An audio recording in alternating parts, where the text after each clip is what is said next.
আচ্ছা, আপনার স্বামীর আপনার প্রতি যে আকর্ষণটা কমে এসছে, এটার পেছনে সাধারণত মোটা দাগে কি, কি কারণ থাকতে পারে? অথবা আপনি আপনার স্বামীর ভেতরে কি, কি বিষয়গুলো খুঁজে বের করতে চান বা করতে পারেন, এই বিষয়গুলো আপনি এখন জেনে নিন। অনেক স্ত্রী চুপচাপ কান্না করেন, কাউকে বলেন না। কারণ সমাজ বলে এই লজ্জার কথা শেয়ার করা যাবে না। আমি ডাক্তার আসিফ আনোয়ার আজকে এই একটা গুরুত্বপূর্ণ এবং সংবেদনশীল বিষয় নিয়ে কথা বলবো।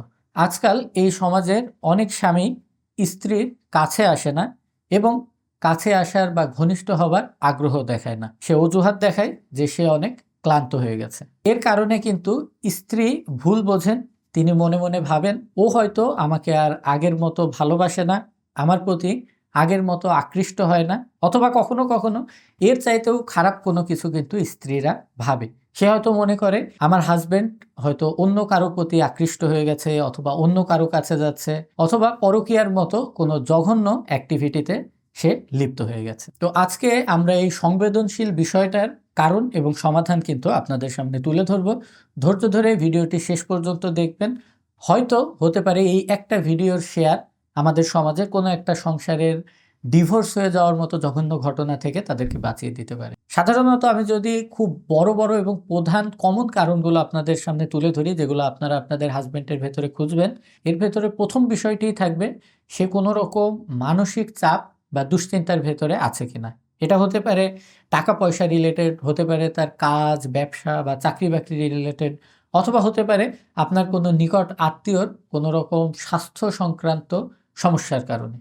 তো এই জাতীয় শারীরিক, মানসিক, সামাজিক অথবা আত্মিক এই ৪টি ডাইমেনশনের যেকোনো একটা চাপ কিন্তু আপনার স্বামীকে আপনার প্রতি বিমুখ করে ফেলতে পারে।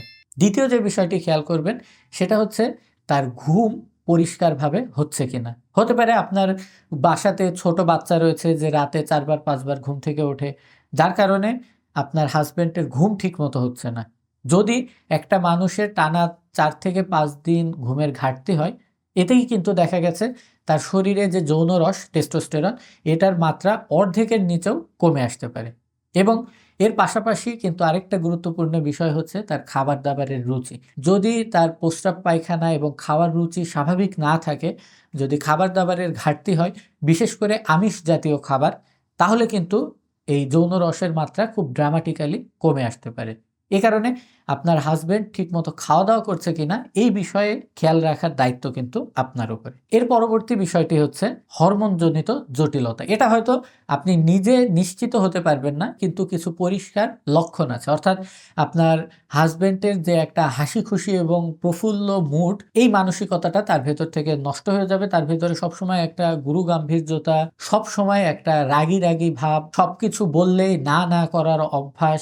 এর পাশাপাশি শরীরে মেধের আধিক্যতা হওয়া, মাংসের পরিমাণ কমে আসা এবং তার পেটের ভেতরে ভুঁড়ি বেড়ে যাওয়া, এই যাবতীয় লক্ষণগুলো কিন্তু তার টেস্টোস্টেরন হরমোন ঘাটতির একটা বহিঃপ্রকাশ। তো এই জাতীয় লক্ষণ যদি দেখা দেয়, সেক্ষেত্রে কিন্তু আপনি একজন ডাক্তারের পরামর্শে তার যৌন রসের মাত্রাটা নির্ণয় করতে পারেন।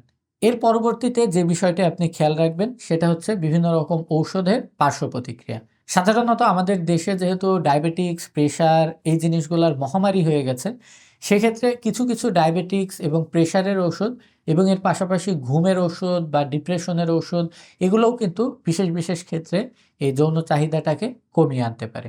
এ কারণে এই জাতীয় ওষুধপত্র তিনি খাচ্ছেন কিনা এটাও কিন্তু চেক করা আপনার দায়িত্ব।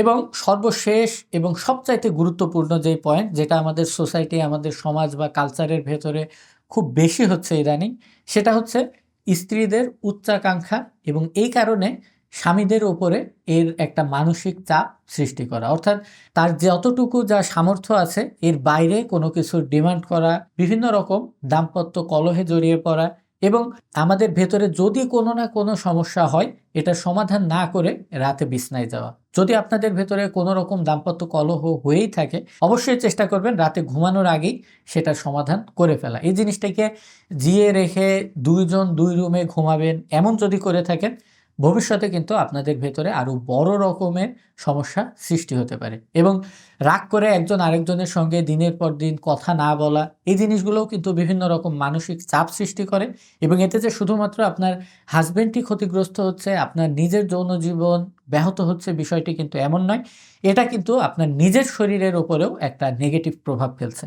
যার ফলে কিন্তু আপনার নিজের হরমোনের তারতম্য নষ্ট হবে, আপনার ভেতরে মাসিক রেগুলার হওয়ার প্রবণতা চলে যাবে এবং বাচ্চা কনসিভ করতেও কিন্তু কষ্ট হবে। এই কারণে এই জিনিসগুলোকে অবশ্যই হীনমন্যতা বা ছোট দৃষ্টিতে দেখবেন না। এই জিনিসগুলোও কিন্তু অনেক গুরুত্ব রাখে।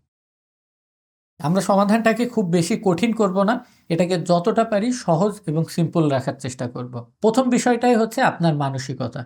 আপনি যদি সহযোগিতার হাত বাড়িয়ে না দেন, তাহলে কিন্তু আপনার হাসব্যান্ডের জন্য এর সমাধানে পৌঁছানোটা অনেক কঠিন হবে। তার খাওয়া-দাওয়ার প্রতি যত্ন নেয়া, তার ঘুমের প্রতি যত্ন নেয়া, তার প্রতি সহনশীল হওয়া এবং নমনীয় ভাষায় কথা বলা, তার যদি কোনো ভুলভ্রান্তি হয়েও থাকে, এটাতে তাকে লজ্জা না দেয়া, এই জিনিসগুলো কিন্তু খুবই গুরুত্বপূর্ণ।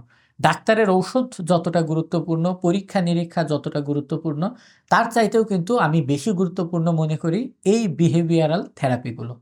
যেই থেরাপিস্ট কিন্তু আপনি নিজে এবং রোগী হচ্ছে আপনার হাসব্যান্ড। তো এর পাশাপাশি কিন্তু খাওয়া-দাওয়া, ফলমূল আছে, বাদাম, দুধ, কিশমিশ এই জাতীয় বিষয়গুলো রেগুলার আপনি তাকে তৈরি করে দিবেন এবং সপ্তাহে এই জিনিসগুলো ঘুরিয়ে, ঘুরিয়ে তাকে দিবেন যেন রুচির ঘাটতি না হয় এবং এগুলোর সঙ্গেও কিন্তু একটা গুরুত্বপূর্ণ বিষয় হচ্ছে আপনি নিজেকে আকর্ষণীয়ভাবে তার সামনে উপস্থাপন করবেন।